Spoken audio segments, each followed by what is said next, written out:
번째 말씀입니다. 이사야 55장 6절부터 11절까지 우리 함께 읽습니다. 시작. 너희는 여호와를 만날 만한 때에 찾으라. 가까이 계실 때 그를 부르라. 악인은 그의 길을, 불의한 자는 그의 생각을 버리고 여호와께로 돌아오라. 그리하면 그가 긍휼히 여기시리라. 우리 하나님께로 돌아오라. 그가 너그럽게 용서하시리라. 이는 내 생각이 너희의 생각과 다르며 내 길은 너희의 길과 다름이니라. 여호와의 말씀이니라. 이는 하늘이 땅보다 높음같이 내 길은 너희의 길보다 높으며 내 생각은 너희의 생각보다 높음이니라. 이는 비와 눈이 하늘로부터 내려서 그리로 되돌아가지 아니하고 땅을 적셔서 소출이 나게 하며 싹이 나게 하여 파종하는 자에게는 종자를 주며 먹는 자에게는 양식을 줌과 같이 내 입에서 나가는 말도 이와 같이 헛되이 내게로 되돌아오지 아니하고 나의 기뻐하는 뜻을 이루며 내가 보낸 일에 형통함이니라. 아멘. 회복의 지름길, 회복의 지름길이라는 제목으로 하나님 말씀 전하겠습니다. 지름길 좋아하잖아요. 회복되려면 회개하면 됩니다. 회개는 사실 오늘날 인기 있는 주제가 아닙니다. 하지만 회복되려면 반드시 회개해야 합니다. 회개라는 단어가 듣기 싫다고 해서 내가 회개를 안 하면 영영 내 안에 회복될 길이 없습니다. 모든 성경은 하나님의 감동으로 된 것으로 교훈과 책망과 바르게 함과 의로 교육하기에 유익합니다. 하나님의 말씀을 듣다 보면 귀에 거슬리기도 하고 마음에 거리낌이 오기도 하고 아프기도 합니다. 근데 그걸 견디셔야 합니다. 그리고 하나님의 말씀을 말씀대로 받아들이고 순종하면 그때부터 이게 정말 하나님의 말씀이구나 깨닫게 됩니다. 저는 울산의 대왕암에서 슬도로 가는 길을 참 좋아합니다. 여러분 걸어보셨죠? 하늘과 바다가 맞닿아 있어서 정말 비경입니다. 사람들이 울산에 다 와야 돼요. 이 아름다움을 직접 봐야 됩니다.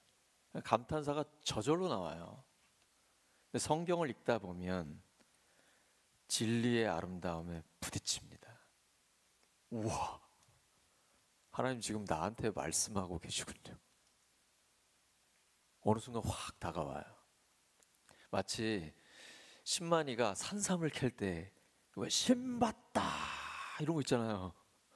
성경을 막 묵상하다가 지금 나한테 말씀하시네요.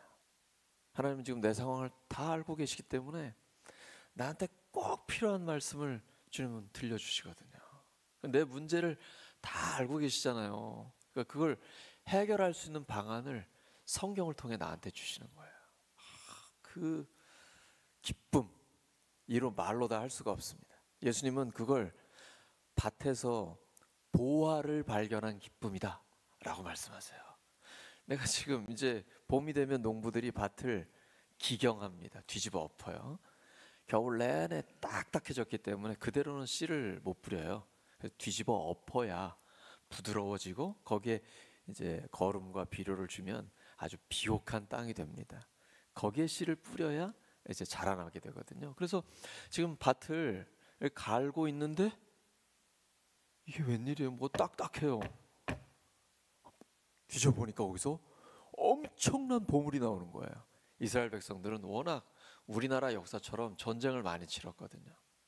외세가 침략해오면 도망가야 되잖아요. 지금 가자 지구에 있는 피난민들이 바로 그런 상황이죠.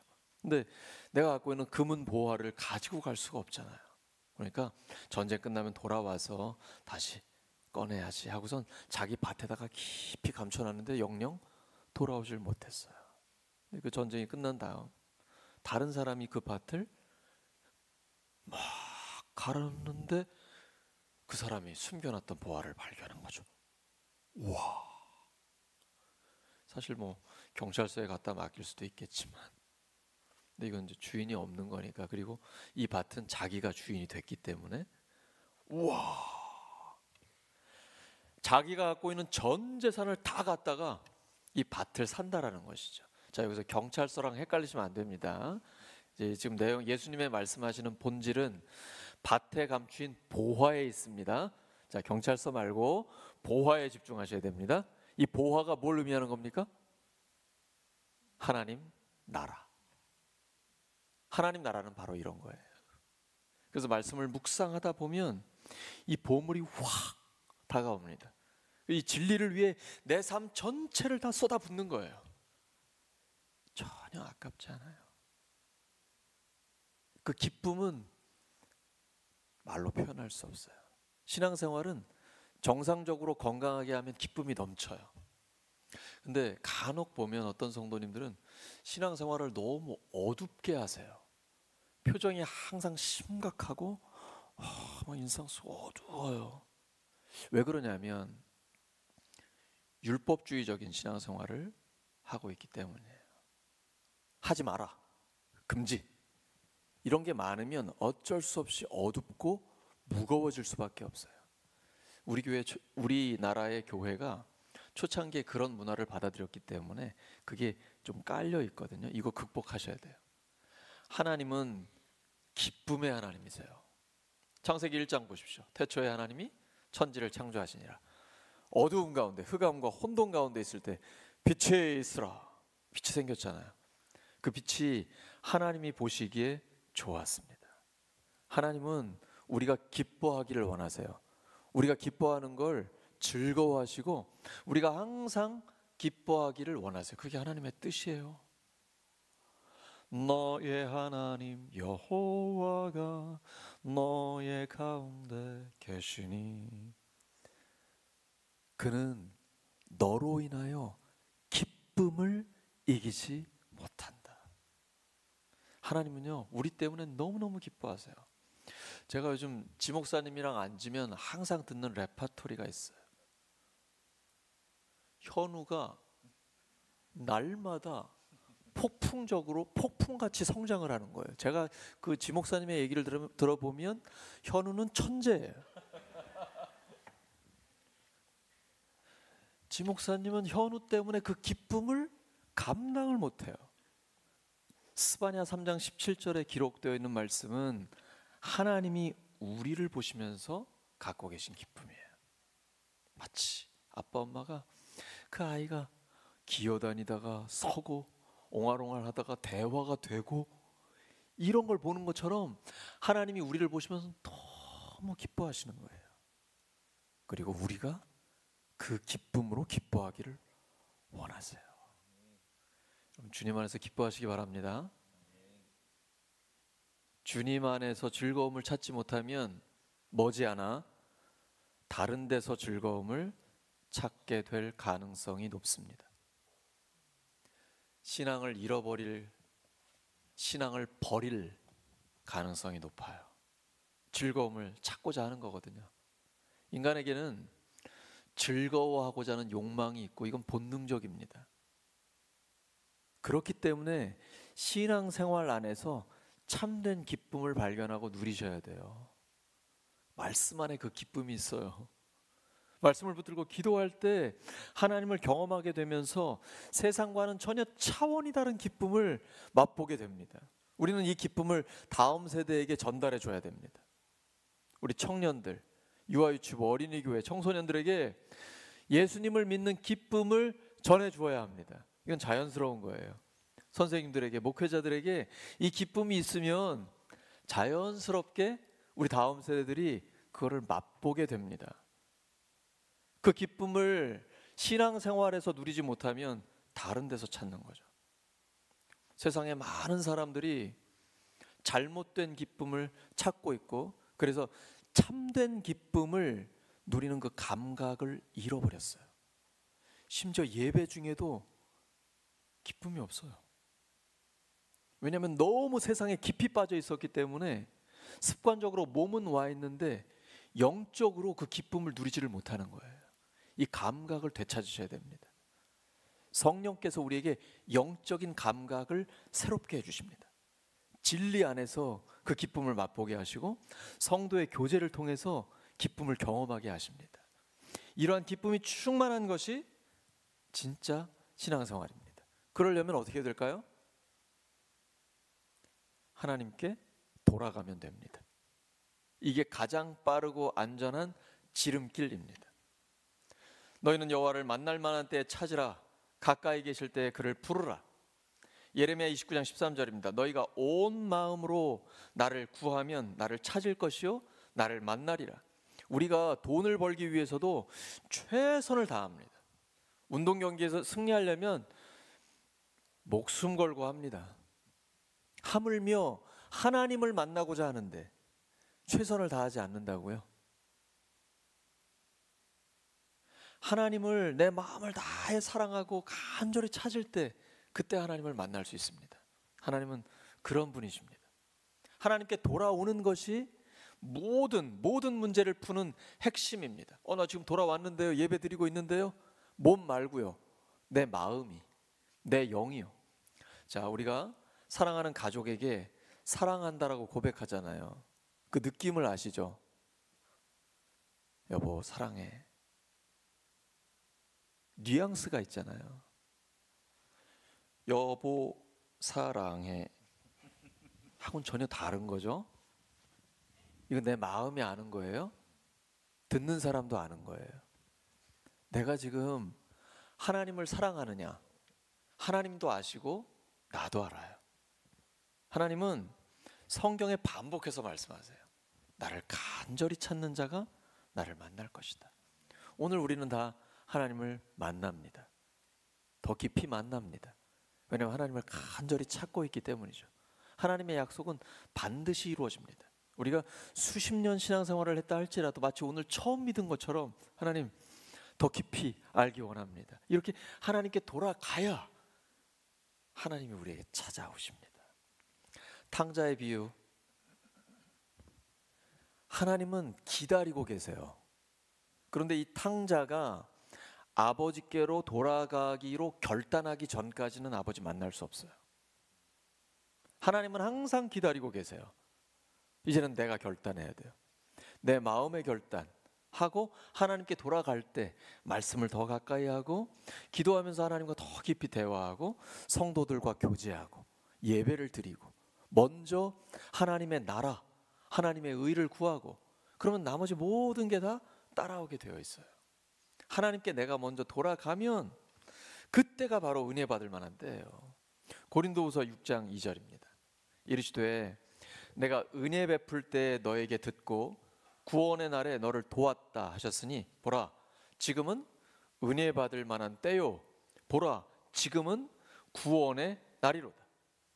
우리 교회와 울산과 나라 전체에 하늘문이 활짝 열리는 역사가 있기를 간구합니다. 하나님이 은혜를 주셔야 우리가 받을 수 있습니다. 회복으로 가는 지름길은 바로 회개입니다. 나 자신이 돌아와야 돼요. 이 회복은 죄의 문제를 정직하게 다룰 때 일어납니다. 마음의 상처는 죄로부터 온 것입니다. 죄의 문제를 온전히 처리하지 않으면 온갖 상처와 아픔들이 사라지지 않습니다.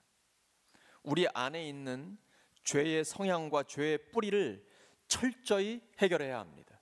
그렇지 않으면 악순환이 반복됩니다. 반면에 예수 그리스도의 십자가의 사랑으로 죄의 용서의 확신을 가지면 상처와 아픔들이 사라집니다. 점점 더 속사람이 치유되고 강건해집니다. 회개는 죄를 인정하는 것에서부터 시작됩니다. 나의 연약함과 실수를 인정해야 변화가 일어납니다. 죄에서 자유로운 사람 있습니까? 아무도 없어요. 저도 마찬가지입니다. 우리는 앞으로도 죄를 지을 것입니다. 제가 왜 이런 예언을 할까요? 하나님도 다 너무나 잘 알고 계십니다. 그래서 모든 사람은 살 길이 딱 하나밖에 없습니다. 죄를 인정하고 회개하는 것입니다. 모든 사람이 죄인입니다. 죄를 짓습니다. 문제는 죄를 인정하지 않고 고집을 부리는 것입니다. 악인은 그의 길을 불의한 자는 그의 생각을 버리고 여호와께로 돌아오라. 그리하면 그가 긍휼히 여기시리라. 우리 하나님께로 돌아오라. 그가 너그럽게 용서하시리라. 놀라운 것은 하나님은 용서하시려고 기다리고 계시다는 거예요. 우리가 돌아가기만 하면 돼요. 우리는 하나님이 만드신 꼭두각시나 로봇가 아닙니다. 자유의지를 주셨어요. 그 자유의지는 하나님을 버리고 떠날 수 있는 정도의 자유의지예요. 하나님은 우리를 강제로 끌어오지 않으십니다. 우리가 스스로 오기를 원하세요. 그래야 진정한 사랑의 관계가 이루어지기 때문이에요. 역대하 7장 14절입니다. 내 이름으로 일컫는 내 백성이 그들의 악한 길에서 떠나 스스로 낮추고 기도하여 내 얼굴을 찾으면 내가 하늘에서 듣고 그들의 죄를 사하고 그들의 땅을 고칠지라. 하나님이 분명히 약속해 주셨잖아요. 그러면 내 길은 뭐예요? 내가 그동안 살아온 내 삶의 방법이에요. 이거 버려야 됩니다. 그럼 내가 갖고 있는 그 생각은 뭡니까? 악하고 어두운 내면 세계입니다. 지금까지 살아온 나의 삶의 방식을 내려놔야 됩니다. 가장 중요한 것은 영적인 태도입니다. 하나님을 우선순위에 두지 않았던 삶을 회개해야 합니다. 하나님보다 다른 것을 더 사랑하면 하나님으로부터 점점 더 멀어지고 그것이 우상이 됩니다. 그것은 사람이 될 수도 있고 물질이 될 수 있고 어떤 것도 될 수 있습니다. 하나님보다 더 사랑하는 것. 이 우선순위가 바뀌면 삶은 뒤죽박죽해집니다. 하나님과는 점점 더 멀어집니다.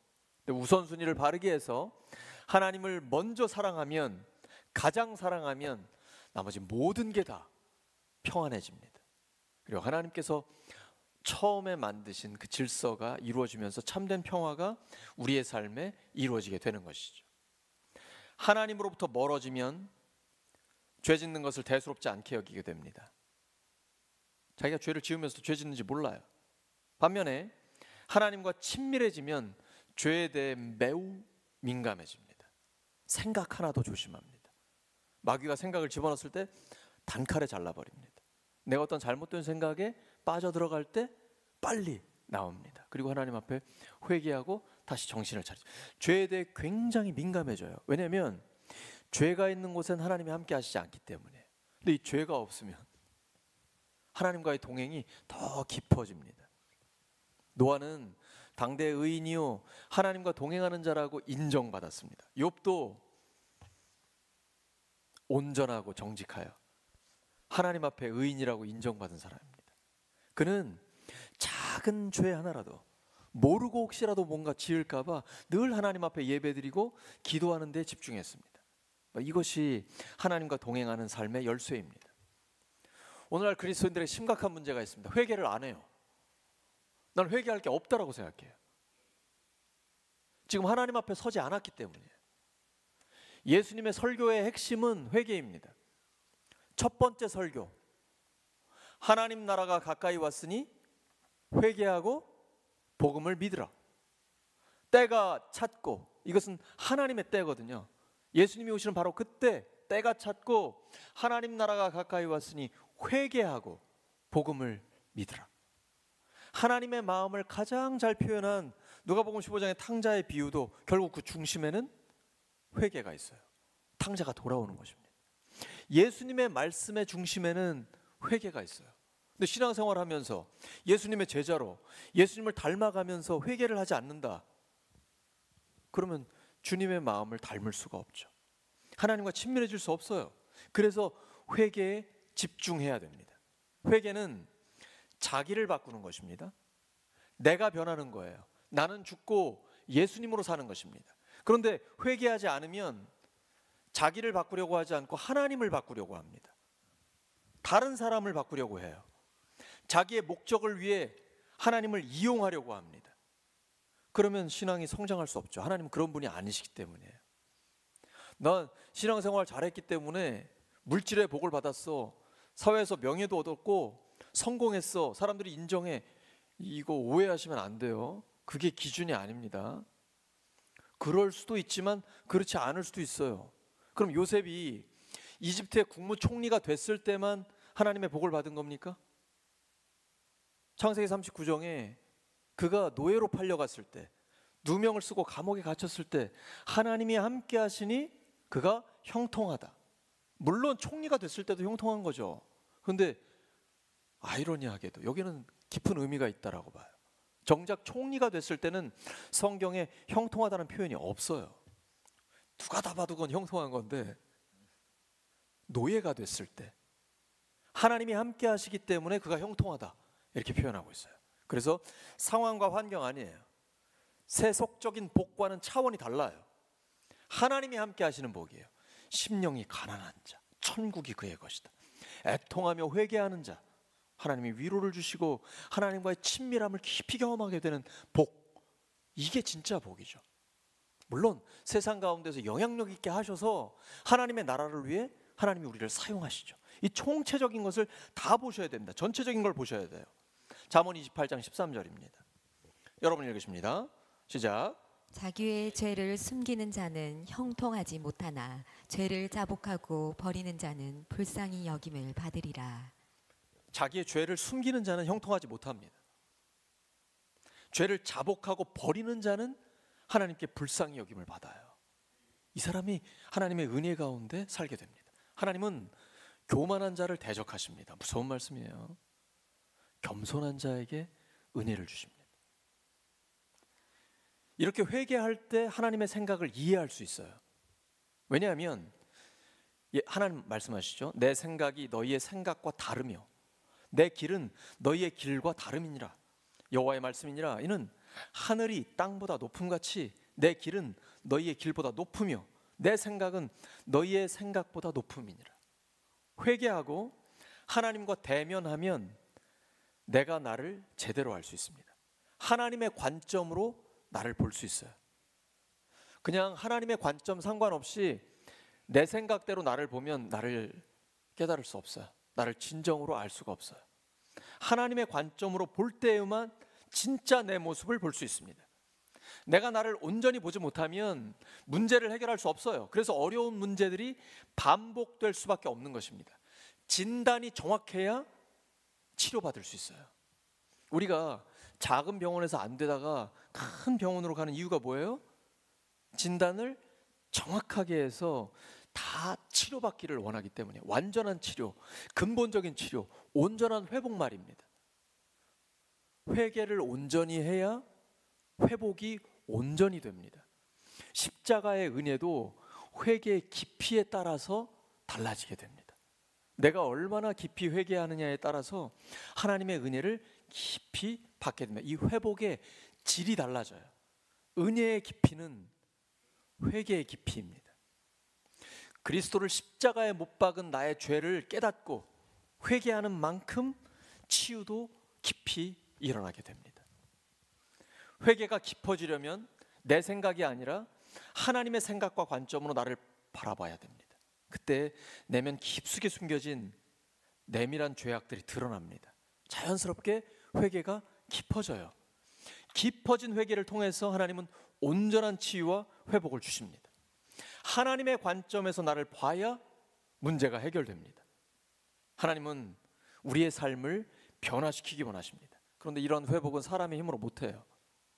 우리가 할 일은 하나님께 돌아가는 것입니다. 하나님께 돌아가면 하나님께서 우리를 새롭게 해주십니다. 진정한 회개를 하고 주님 앞으로 우리 자신과 생각과 길을 돌이킬 때 하나님은 우리를 완전하게 하실 것입니다. 완전함. 주님 우리에게 말씀하셨어요. 마태복음 5장 48절입니다. 그러므로 하늘에 계신 너희 아버지의 온전하심과 같이 너희도 온전하라. 이게 be perfect예요. 완벽하라는 거예요. 우리가 어떻게 완벽해요? 맥락을 보시면 됩니다. 하나님은 선인과 악인, 의로운 자와 불의한 자에게 동일하게 햇빛을 비춰주시고 비를 내려주십니다. 차별 없이 사랑하시고 은혜를 베풀어 주세요. 그러면서 예수님은 우리에게 원수를 사랑하라, 너를 핍박하는 자를 위하여 기도하라고 말씀하십니다. 하나님을 닮은 완전한 사랑을 하라는 의미입니다. 하나님은 우리를 만드셨습니다. 하나님은 우리를 완전하게 만드실 수 있습니다. 우리가 하나님께 돌아가기만 하면 됩니다. 그러면 하나님이 우리를 점점 더 예수님을 닮은 사람으로 만들어 주십니다. 자연스럽게. 그렇지 않으면 내 안에 있는 악독과 교만이 남아 있어요. 네, 하나님께서 은혜를 주시면 우리 자신을 보게 하십니다. 하나님으로부터 멀어진 우상을 깨닫게 하시고 내 안에 있는 어두운 생각들을 보게 하셔서 회개하고 예수님의 보혈로 씻음을 받게 하십니다. 하나님은 우리를 용서하기 원하세요. 돌아오기만 하면 됩니다. 이러한 하나님의 뜻을 따르는 것이 회복의 과정입니다. 하나님의 생각은 우리의 생각과는 차원이 달라요. 우리는 종종 자신의 방법과 생각으로 문제를 해결하려고 합니다. 하지만 하나님의 길이 진정한 해답입니다. 아브라함이 자신의 방법과 생각으로 이스마엘이라는 아들을 얻었습니다.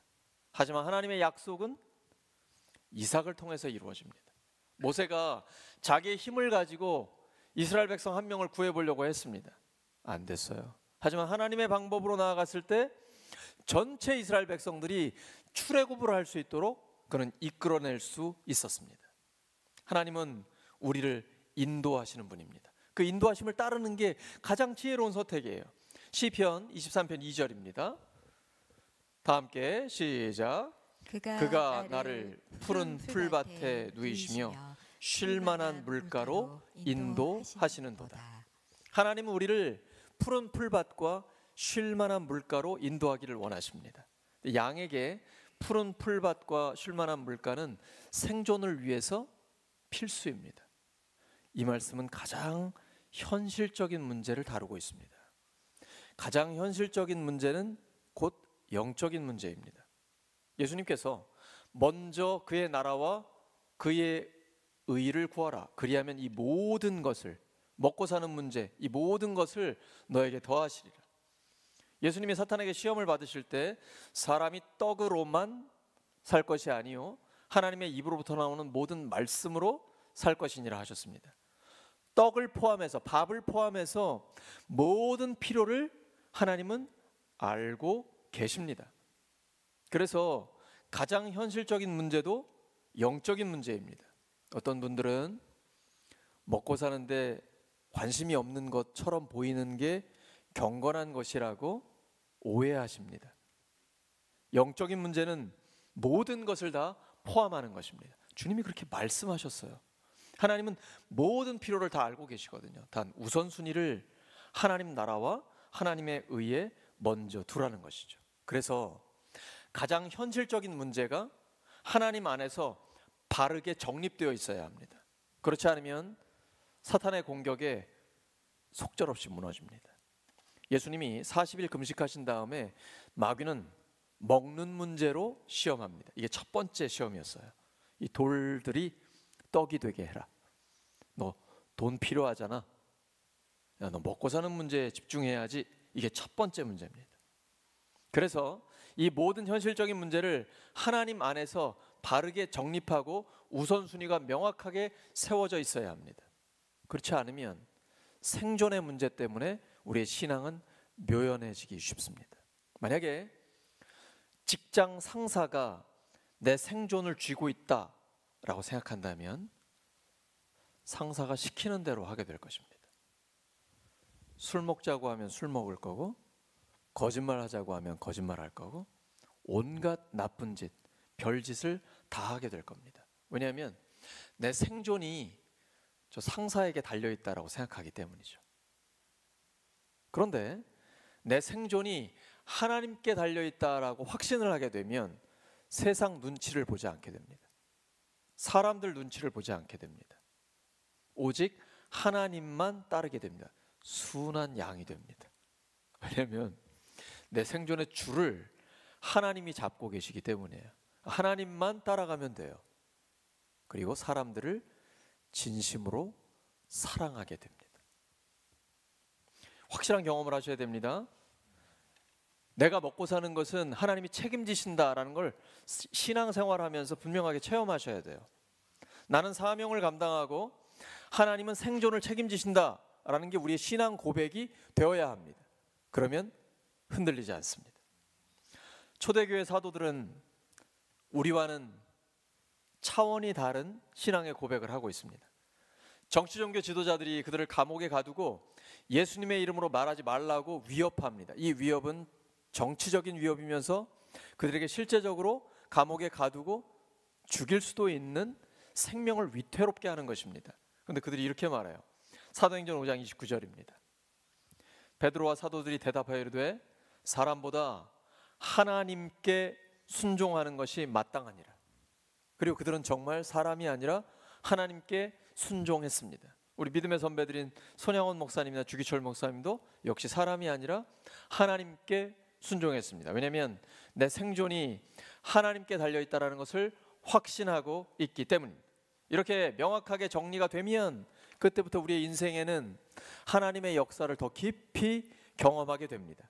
이 물질의 문제, 가장 현실적인 문제, 먹고 사는 문제가 하나님 앞에서 정리되지 않으면 신앙이 있는 것 같지만 없는 것일 가능성이 높아요. 왜냐하면 현실적인 문제, 돈 문제, 물질 문제 때문에 믿음이 언제 있었지? 언제나 타협할 수 있거든요. 이건 굉장히 큰 싸움이에요.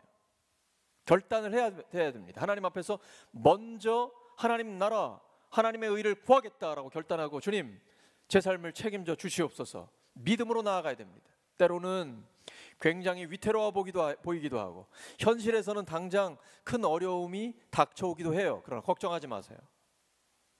하나님은 우리 버려두지 않으십니다. 하나님은 우리를 책임지십니다. 이걸 삶에서 분명하게 경험하셔야 돼요. 그러면 세상에 두려울 게 없습니다. 왜냐하면 하나님이 내 삶을 책임지시기 때문입니다. 이렇게 하나님의 말씀에 붙들리는 것이 회복의 완성입니다. 본문 11절에 내 입에서 나가는 말도 이와 같이 헛되이 내게로 되돌아오지 아니하고 나의 기뻐하는 뜻을 이루며 내가 보낸 일에 형통함이니라. 정말 유명한 말씀 있죠. 베드로가 예수님이 말씀하셨을 때 밤새도록 그물을 던졌는데 안 됐지만 내가 말씀에 의지하여 그물을 던지니까 하나님의 기적이 일어나잖아. 한번 따라 하시죠. 말씀에 의지하여. 정말 이건 명언이에요. 한 번만 더요. 말씀에 의지하여. 말씀에 의지하여 순종하면 하나님의 역사가 나타납니다.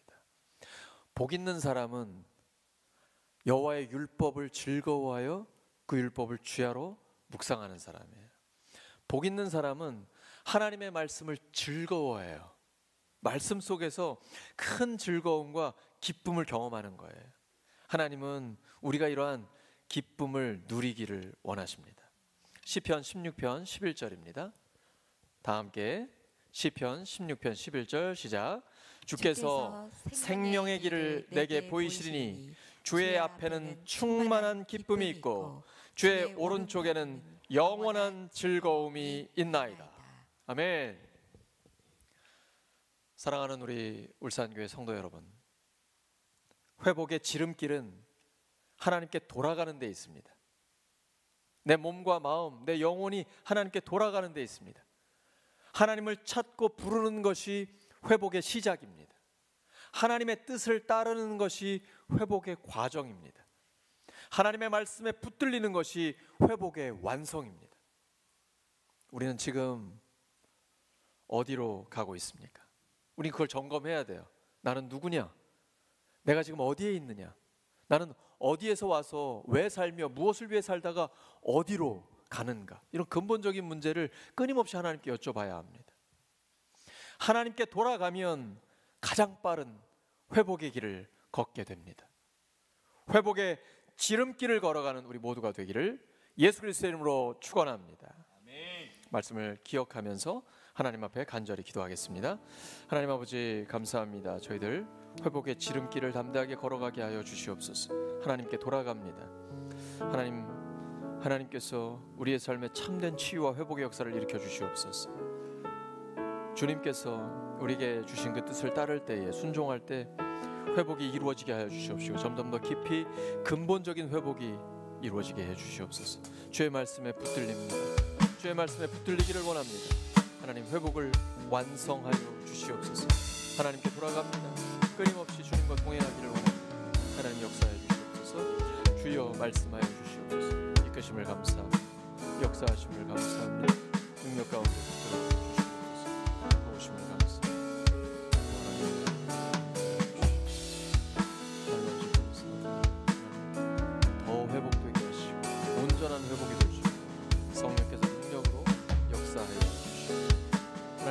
감사합니다.